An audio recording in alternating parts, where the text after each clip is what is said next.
సోదరులారా, సోదరీమణులారా అందరికీ నమస్తే. వ్యవసాయ రంగమే ప్రాణాధారం, జీవాధారం. ఆ విధంగా ముందుకు వెళ్ళాల్సిన పరిస్థితి ఉంది. ప్రపంచంలో అతిపెద్ద ఏదైతే ఉన్నదో వ్యవసాయ రంగానికి అవకాశం ఉన్నటువంటి భూమి సాగు చేసుకోగలిగినటువంటి అవకాశం ఉన్నటువంటి ఏదైతే ఉన్నదో అది భారతదేశంలో ఉన్నది. టాప్ అంటే వ్యవసాయ సాగుయోగ్యమైనటువంటి భూమి 100కి ఎక్కువ శాతం 100 ఎకరాల్లో ఇంకా ఎక్కువ శాతం అవకాశం కలిగినటువంటి వ్యవసాయం చేసుకోవడానికి అవకాశం కలిగినటువంటి భూమి ప్రపంచంలో భారతదేశంలో ఉన్నది. రెండో స్థానంలో ఉన్నాం. సాగుకి యోగ్యమైన భూమి ఎక్కువ ఉన్న దేశాల్లో మనం రెండో స్థానంలో ఉన్నాం. సో ఆ విధంగా వ్యవసాయ రంగమే ఈ దేశానికి ఎంతో ఉపయోగం కలుగుతూ ఉంది. రైతులకు సంబంధించి మనం ఇవ్వాల్సినవన్నీ ఇచ్చుకుంటూ పోవటం ద్వారా ఎక్కువ ఉపయోగాలు జరుగుతాయి. ఒకవైపు త్రాగునీరు అందరికీ అవసరమే. సాగునీరుకి సంబంధించి పెద్ద తరహా భారీ ప్రాజెక్టులు కట్టాలి, మధ్య తరహా ప్రాజెక్టులు కట్టాలి, చిన్న తరహా ప్రాజెక్టులు కట్టాలి. వాటితో పాటు లిఫ్ట్ ఇరిగేషన్లు పెట్టాలి, దాంతో పాటు తుంపర సేద్యాలు పెట్టాలి, దాన్ని బట్టి చెక్ డ్యాములు కట్టాలి. ఈ విధంగా సాగునీటిని అవకాశాలను పెంపొందించాలి. ఇంకా ఇన్ టైంలో ఎరువులు, పురుగు మందులు, ఇవన్నీ పెస్టిసైడ్స్, ఫెర్టిలైజర్స్ ఇవన్నీ అందజేసే ప్రయత్నం చేయాలి. మంచి కల్తీ లేకుండా చూడాలి. వీటన్నిటి మీద కల్తీ లేని విత్తనాలు అందించాలి. ఆ విధంగా మళ్ళీ కల్తీ విత్తనాలు ఇంత ఇమ్మలవకపోతే మళ్ళీ డబ్బులు నష్టము, వాళ్ళు నష్టపరిహారం ఇస్తారో చేస్తారు. కానీ కాలం పోతుంది కాబట్టి ఒకవైపు డబ్బులు నష్టం, ఒకవైపు కాలం కూడా వృధా అవుతుంది పంటకు సంబంధించి. సో అందుకోసం ఆయా రాష్ట్ర ప్రభుత్వాలు, దేశవ్యాప్తంగా ఉన్నటువంటి ఆయా రాష్ట్రాలు, కేంద్రపాలిత ప్రాంతాల ప్రభుత్వాలు ఆ వైపుగా జాగ్రత్తలు పాటించాలి.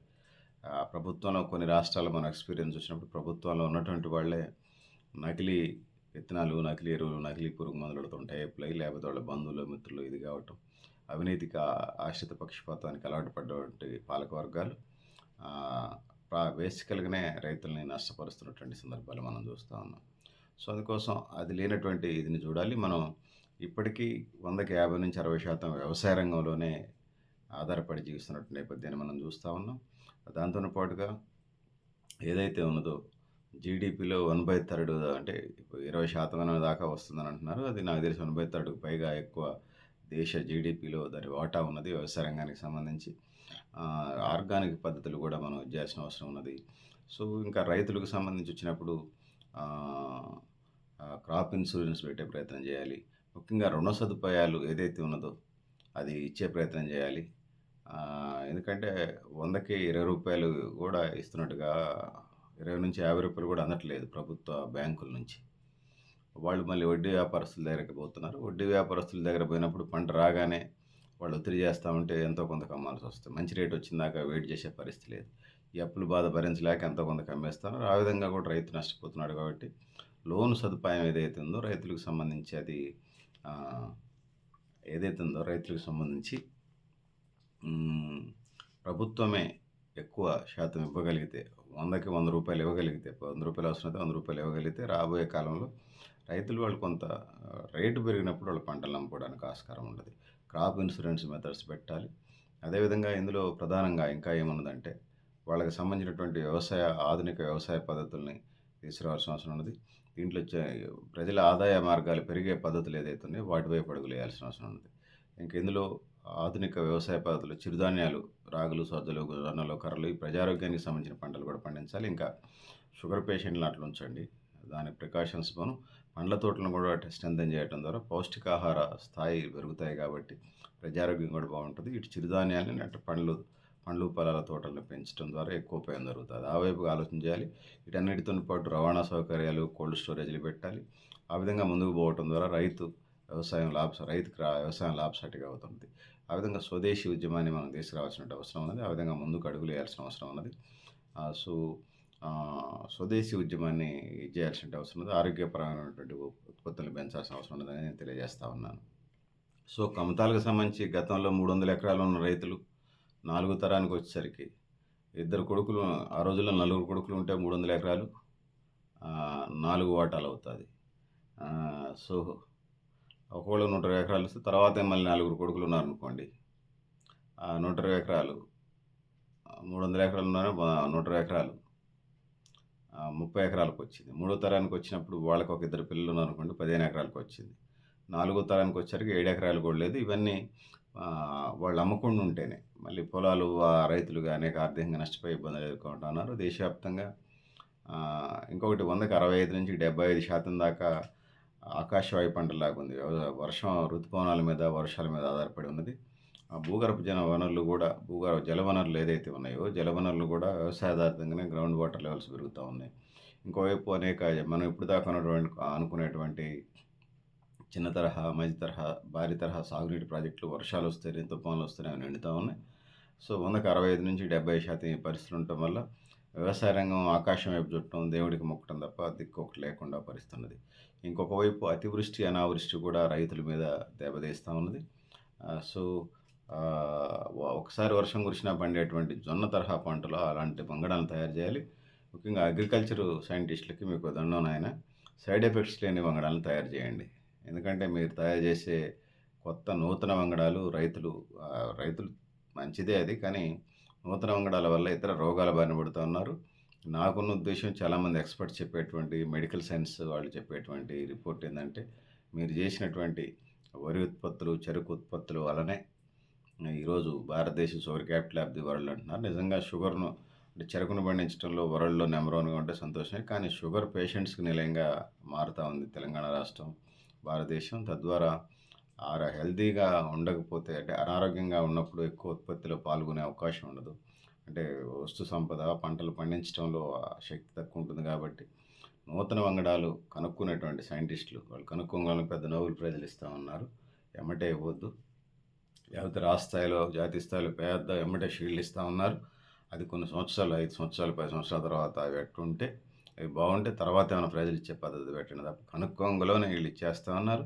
ఈ అడ్డగోలుతనం అది కరెక్ట్ కాదు. సైడ్ ఎఫెక్ట్ లేనటువంటి వంగడాలను కనుక్కున్న వాళ్ళకే తగినటువంటి ఇది ఇయ్యాల్సిన అవసరం ఉందనేది ప్రాధాన్యత ఇవ్వాలి. ఆ విధంగా ముందుకు పోవాలి. సో, రోగాల బారిన పడే నూతన వంగడాలు, మీ వంగడాలు వద్దు, మీరు వద్దు. మీకు ప్రైజులు రూపాయి కూడా ఇవ్వద్దు. ఆ సైడ్ ఎఫెక్ట్స్ లేని నూతన వంగడాలు కనుక్కోవడం ద్వారా మాత్రమే భవిష్యత్ తరాలకి బాగుంటాయి, ఆరోగ్యవంతంగా ఉంటాయి. ఆ వైపుగా అడుగులు వేయాలి, బాటలు వేయాలి. అంటే భూమి విభజన జరగటం వల్ల ఉత్పత్తి కూడా జరుగుతుంది. 4 తరాలకు సంబంధించి 7 ఎకరాలన్న 300 ఎకరాలు ఉంటాయి. మరి అదే 10 ఎకరాలు ఉన్నోడిది 4 తరాలు వచ్చేసరికి చూడండి. ఎకరం, 2 ఎకరాలు అంటే 5 ఎకరాల లోపు కమతాలు అయిపోతున్నాయి. తద్వారా యాంత్రీకరణ పెట్టడానికి ఆస్కారం సరిగ్గా కలగట్లేదు. పెట్టుబడులు పెట్టి ఖచ్చితంగా దృష్టి పెట్టి అది ఉపాధి మార్గంగా కూడా లేకుండా ఉంది. ఇతర పనులకు పోవాల్సి వస్తూ ఉంది. సో, ఆ విధంగా చూసినప్పుడు యాంత్రీకరణ లేదు, సాగునీరుకి త్రాగునీరు ఏమంటారు, ఇరిగేషన్ ఫెసిలిటీ ఏదైతే ఉందో వ్యవసాయ రంగానికి సంబంధించి, ఆ కాలువలు అవన్నీ ఎక్కువ ఎక్కువ కమతాలు చిన్నవైనప్పుడు ఇవన్నీ ఉన్నాయి. ముఖ్యంగా భారతదేశంలో సన్నకారు రైతులు, చిన్నకారు రైతులు, చిన్నకారు రైతులతో పాటు మధ్య రైతులు, ప్రాంత రైతులు వీళ్ళందరూ మనకి ఎక్కువ కనపడతా ఉంటారు. సో, భూమి మీద ఈ ఒత్తిడి ఎక్కువగా ఉన్నదనేది తెలియజేస్తా ఉన్నాను. సో, సోదరులారా, సోదరీమణులారా, సో, ఆ విధంగా పంటలు కూడా మనం అనుకున్న స్థాయిలో పండించలేకపోతున్నాం. ఎప్పుడు వరి, గోధుమ, పత్తి, నూనె గింజలు వీటిలో ఉత్పత్తి చూసుకుంటే అంతర్జాతీయ స్థాయిలో ఎంత పండిస్తున్నామో అది పండించలేకపోతున్నాం. ఇందులో ఏదైతే ఉన్నదో చిరుధాన్యాలు ఎక్కువ ఆరోగ్యవంతంగా ఉంటున్నాయి కాబట్టి వాటిని పండించే ప్రయత్నం చేయాలి. చిరుధాన్యాలకు సంబంధించి రాగులు, సజ్జలు, జొన్నలు, కొర్రలు, సామాలు, ఎండుకొర్రలు ఏదైతే ఉన్నాయో కాదర్వల్లి గారు చెప్తారు కదా, వాటిని ఇప్పటికైతే పొల్యూట్ కాల, మళ్ళీ పొల్యూట్ అయినప్పుడు మళ్ళీ ఆరోగ్యవంతమైనటువంటి ఫుడ్ అయితే చూద్దాం. ఇంకా కొన్ని దశాబ్దాల పాటు అయితే ఇది అయితే పరిస్థితి ఉంటుంది. అవి పొల్యూట్ అయినప్పుడు మళ్ళీ కొత్త రకం ఏది ఉందో అది చెప్దాం. ఇప్పటికైతే చిరుధాన్యాలు బాగున్నాయి, వాటి వైపు వెళ్ళాలి. షుగర్ పేషెంట్స్ని అట్లా ఉంచితే ఆహారానికి సంబంధించినటువంటి ఫుడ్ మెనూలో పళ్ళు, ఫలాలు చేర్చడం వల్ల ఎక్కువ పోషక విలువలు వస్తాయి కాబట్టి పండ్ల తోటల్లో ఎక్కువ పెంచే ప్రయత్నం చేయాలి. ఆ వైపుకి అడుగులు వేయాల్సిన అవసరం ఉందని నేను తెలియజేస్తా ఉన్నాను. సో, ఏది ఏమైనప్పటికీ కూడా ఆ విధంగా ముందుకు పోవాల్సిన అవసరం అయితే ఎంతైనా ఉంది. ఇక ప్రభుత్వం నుంచి రుణ సదుపాయం 100కు 100 అమ్మితే సమస్యలు ఉండవు. కానీ ప్రైవేట్ వడ్డీ వ్యాపారస్తులు తీసుకోవటం వల్ల ఇప్పటికే అనుకున్నట్టుగా ఇన్ టైంలో వాళ్ళు తక్కువ టైంలో అమ్మాల్సిన పరిస్థితి ఉంటుంది. కొద్దిగా ధరలు ఉన్నప్పుడు అమ్ముకోవాలంటే వాళ్ళకి ఈ వడ్డీల బాధ, పాత అప్పులు ఏదైతే ఉందో వడ్డీ వ్యాపారస్తుల నుంచి, లేకపోతే లోకల్గా వాళ్ళు వడ్డీకి తీసుకున్న డబ్బుల కోసం వాళ్ళు పంట రాగానే అమ్మాల్సి వస్తుంది. అందుకోసం కొద్దిగా ధర పెరిగినప్పుడు వాళ్ళకి వెసులుబాటు ఉన్నప్పుడు అమ్ముకునే అవకాశం ఉండాలంటే ప్రభుత్వం 100కి 100 ఇది ఇవ్వాలి. దీంతో పాటు ఫర్టిలైజర్స్, పెస్టిసైడ్స్, ఇంకా అనేక రకాల వ్యవసాయ కూలీలకు సంబంధించినటువంటి రేట్లు అని అంటా ఉన్నారు. ఇవన్నీ ఉన్నాయి. అధిక వడ్డీలు తీసుకురావడం కూడా అదొక పెద్ద పద్ధతిగా ఉన్నది. సరే, వ్యవసాయ కూలీలు లేనిది ఇదంతా నడవదు కాబట్టి వ్యవసాయ కూలీలకి అట్లోంచి మిగతా ఛార్జీలు ఎక్కువ పెరిగినాయి, ఖర్చు ఎక్కువ పెరిగింది. వ్యవసాయ రంగంలో పెట్టుబడులు కూడా ఎక్కువ పెరిగినాయని తెలియజేస్తా ఉన్నాను. సో, దీనివల్ల అనేక ఒత్తిళ్ళకి గురవుతున్నారు. అనారోగ్యం పాలవుతున్నారు. ఒక్కో దశలో అప్పులు ఎక్కువైపోయి ఆత్మహత్యల వైపు దారితీస్తా ఉంది. దానికోసం తగిన విధంగా ఉండాలి. పండించిన పంటకి గిట్టుబాటు ధర ఒకటి ప్రభుత్వాలే ప్రకటించాలి. గిట్టుబాటు ధర ప్రకటించడంతో పాటుగా ఏదైతే ఉన్నదో ఆహ్, మద్దతు ధర ముందే అనౌన్స్ చేయటం వల్ల రైతులు ఏ పంటలు ఏసుకోవాలో వాళ్ళు ముందే నిర్ణయించుకుంటారు. ఆ విధంగా ముందుకు పోవాల్సిన అవసరం ఉంది. దాంతోని పాటు అంతర్జాతీయ స్థాయిలో ఇయాల రేపు సెల్ ఫోన్ చేతిలో ఉంటే ముందుకెళ్ళే పరిస్థితి ఉంది కాబట్టి మార్కెటింగ్ చేసుకోగలిగేవి ఉండాలి. అందుకోసం కుటుంబాల్లో ఉన్నటువంటి పిల్లల్ని మంచి ఉన్నత విద్యావంతులుగా తీర్చిదిద్దండి. మన పంటను కూడా వాళ్ళు మార్కెట్‌లో అమ్మి పెడుగుతారు. సేల్స్‌కి సంబంధించి వాళ్ళకి ఎట్లాంటి తరహాలో చేయగలిగానో ఆ విధంగా ప్యాకేజీలు చేయాలి. మనం ఎప్పుడు వడ్ల బస్తా 77 కేజీలే పెట్టుకుంటున్నాం కాబట్టి, దాన్ని రైస్‌గా మార్చి ఏ విధంగా మనం ముందుకు తీసుకెళ్ళాం. వడ్లే కాదు, చిరుధాన్యాలను తీసుకుందాం. చిరుధాన్యాలకు సంబంధించి ఎక్కడ ఏ అవసరం ఉన్నదో మనం వాళ్ళకి అవసరమైన వెయిట్‌లో 5 కేజీలు, 10 కేజీలు, 20 కేజీలు, 50 కేజీలు, 30 కేజీలు ఇట్లా ప్యాకెట్ల సైజులో బస్తాలను మనం తయారు చేసుకోగలిగితే, ఆ విధంగా ముందుకు పోగలిగితే వాటిని ఆర్డర్‌ల మీద మనం ట్రాన్స్‌పోర్ట్ చేయగలిగితే ఎక్కువ ప్రయోజనాలుంటాయి. ఆ వైపుగా ఆలోచన చేయాల్సినటువంటి అవసరం ఉందని తెలియజేస్తున్నాను. ఆ విధంగా మనం మార్కెట్ చేసుకోవటం వల్ల గూడా ఒకవైపు ప్రభుత్వం మార్కెటింగ్‌కి సహకరించాలి. ఆ విధంగా రైతులు కూడా ఆలోచన చేయాలనేది నేను మనవి చేస్తా ఉన్నాను. వాతావరణ పరిస్థితులను బట్టి తెగుళ్ళు, చీడపీడలు అయన్నీ వస్తా ఉంటాయి. ఆ విధంగా క్రాప్ రావాల్సినంత రాదు. ఆ విధంగా రైతు నష్టపోతున్నాడు.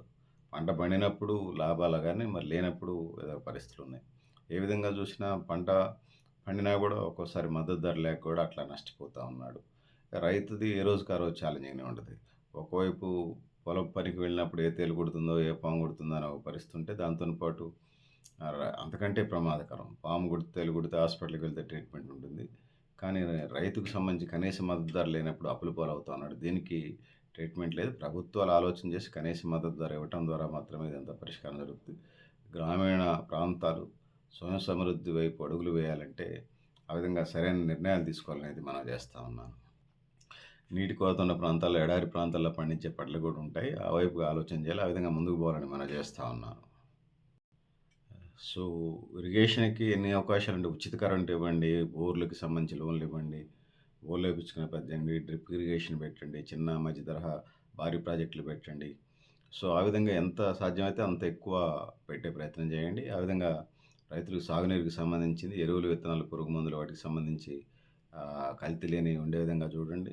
దాంతోని పాటుగా రుణ సదుపాయం వడ్డీ వ్యాపారస్తుల బారిన పడకుండా రైతులు రక్షించే విధంగా డీసీబీ డిస్ట్రిక్ట్ కోఆపరేటివ్ సెంట్రల్ బ్యాంకులు ఏదైతే ఉన్నాయో, ఇంకా ప్రభుత్వ రంగ బ్యాంకుల నుంచి రైతులకు రుణాలు ఇచ్చే పరిస్థితి చేయండి.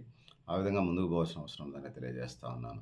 సో, సోదరులారా, సోదరీమణులారా, తెలంగాణలో రూ. 2,00,000 ఏకకాలంలో రుణాలు రద్దు చేస్తారంటే, తెలంగాణ రైతుల కళ్ళల్లో ఆనందం చూసినప్పుడు చాలా ముచ్చటేస్తా ఉంది. సో, అంటే రైతులు ఎంత అప్పుల బాధలో ఉన్నారో మీరు అర్థం చేసుకోండి. 2,00,000 2,00,000 బేసాది ఎంత అండి? ప్రభుత్వ ఉద్యోగస్తులు కంపెనీలో పనిచేసేవాళ్ళు నెలకో, 2 నెలలకో వస్తుంది. ఆ 2,00,000 రద్దు చేస్తే తెగ సంతోషపడిపోతా ఉన్నారు రైతులు. అంటే ఏ పరిస్థితిలో ఉందో వ్యవసాయం మనం అర్థం చేసుకోవాలి.